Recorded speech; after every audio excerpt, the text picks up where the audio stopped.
endommagé. Mais aussi, en reculant, nous pouvons dialoguer pour stopper l'avancée et dialoguer pour stopper l'avancée et voir comment déjouer. Messieurs les journalistes, comme vous le savez très bien, nous sommes dans une province sous état de siège.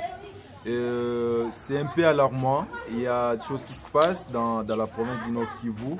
Et nous, en tant que population, nous nous demandons réellement est-ce que ça doit continuer à perdurer. Vous savez, il n'y a pas longtemps, sous état de siège, bien sûr, on a interdit la circulation des motos après 18 heures. Nous, en tant que population, on ne sait pas comprendre réellement c'est quoi le problème. On ne sait pas si vraiment circuler après 18 heures dans son propre pays, en quoi ça devient un péché, en quoi ça devient une infraction. On ne sait pas nous éclairer sur la question, on ne sait pas comprendre en quoi circuler après 18 heures, ça devient un problème, ça devient un fait qui vient agrandir l'insécurité dans la ville de Goma. Monsieur le journaliste, vous savez bien, actuellement dans la ville de Goma, dans la province du Nord Kivu, les véhicules à vitres teintées ne peuvent plus circuler après, circuler dans la ville. Alors nous on se demande, il y a une taxe qu'on a placée pour les gens qui ont des vitres avec des voitures à vitres teintées d'origine. On a placé une taxe de 20 $ à payer pour que vous puissiez avoir l'accès de circuler librement. Nous on se demande pourquoi cette taxe.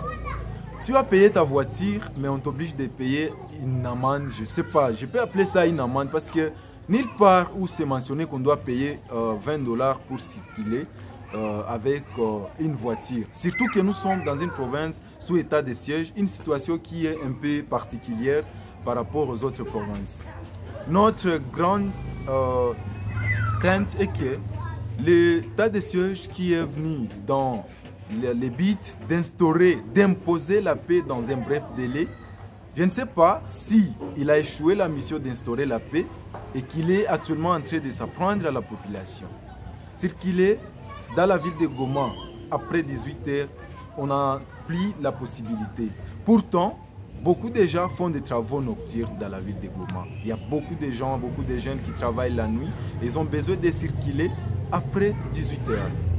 Vous allez constater que bien qu'on est sous état de siège dans la ville de Goma, je vais parler particulièrement dans les quartiers Katindo, à Carmel, il y a vraiment une insécurité grandissante.